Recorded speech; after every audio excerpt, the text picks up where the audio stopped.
anfusana wa illam taghfir lana wa tarhamna lanakunanna minal khasirin. Itu di tanggal 10 Muharram diterima tobatnya baca kalimat tadi. Nah, kita dituntutkan oleh ulama sepanjang Muharram baca Rabbana dzalamna anfusana wa illam taghfir lana wa tarhamna lanakunanna minal khasirin sebanyak 70 kali ba'da subuh dan ba'da asar sepanjang malam.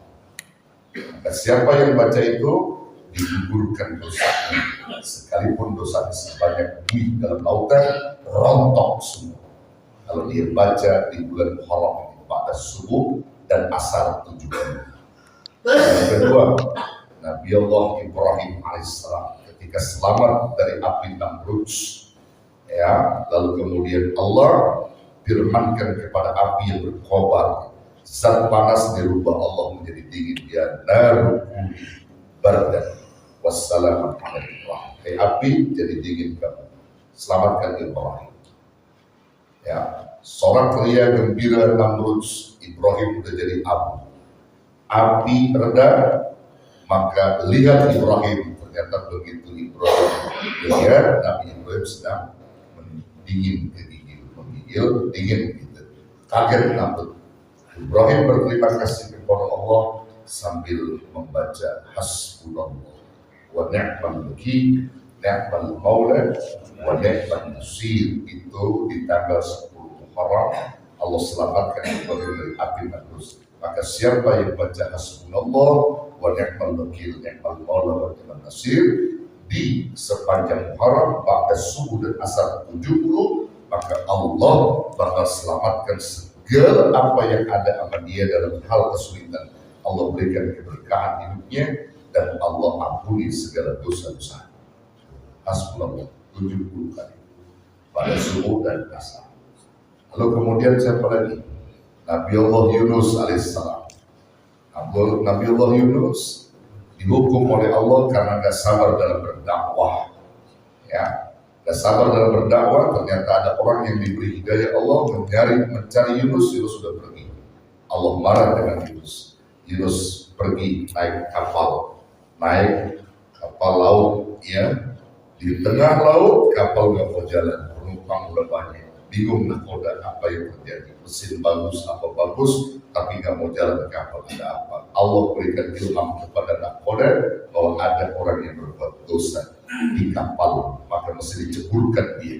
Maka untuk mengetahui itu ambil nama-nama penumpang, tulis lalu kocok, keluarkan kata Allah. Siapa yang keluar maka dia yang salah, maka dia dibuang. Maksudnya Yunus di situ dikocok namanya, semua ditulis keluar Yunus.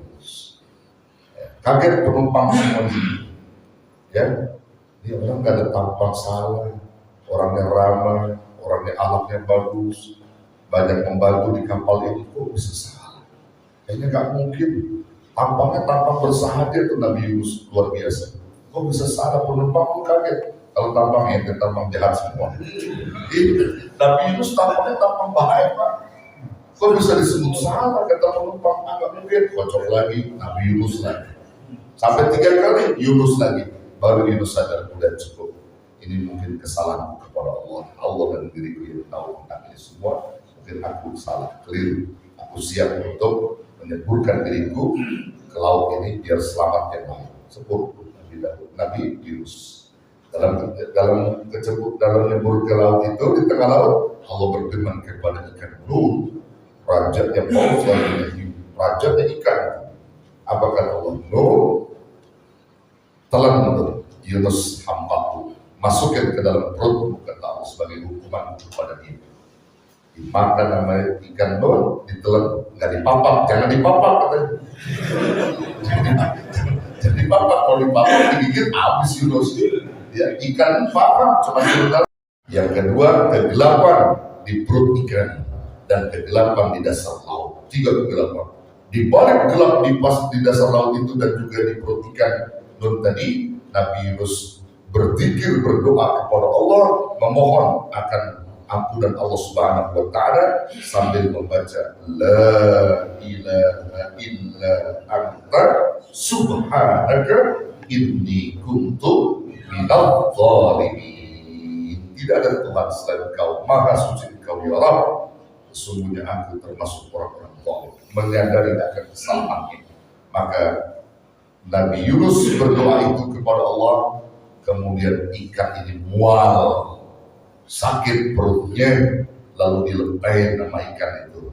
Di tanggal 10 Muharram, si Nun ini pergi ke pinggir laut, dilepai untuk Nabi Yunus, tepatnya tanggal 10 bulan Muharram. Dan kita dituntunkan oleh ulama, siapa yang baca la ilaha illa anta subhanaka inni kuntu minadh dhalimin sebanyak 70 kali sepanjang Muharram, bahkan subuh dan asar, maka Allah akan merontokkan dosa-dosa kita dan Allah akan berikan jalan keluar dari berbagai kesulitan hidup kita. Masya Allah.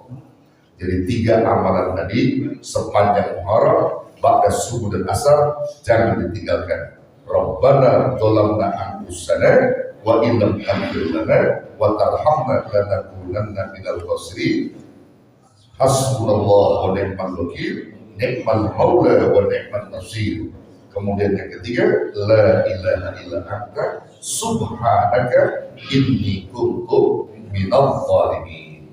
70 asar, 70 subuh, 70 asar. Bacanya bagaimana tuh, Kiai? Apakah harus fokus menghadap kiblat? Enggak juga. Kata ulama santai. Habis subuh nunggu suruh silakan. Ente baca. Atau habis subuh udah suruh ente belum juga selesai baca ambil ngopi boleh. Boleh.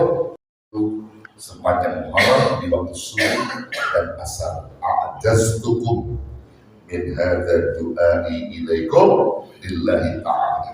قبلت لله تعالى. الفاتحة. أعوذ بالله من الشيطان بسم الله الرحمن الرحيم. الحمد لله إياك نعبد وإياك نستعين اهدنا الصراط المستقيم صراط الذين أنعمت عليهم غير المغضوب عليهم ولا الضالين.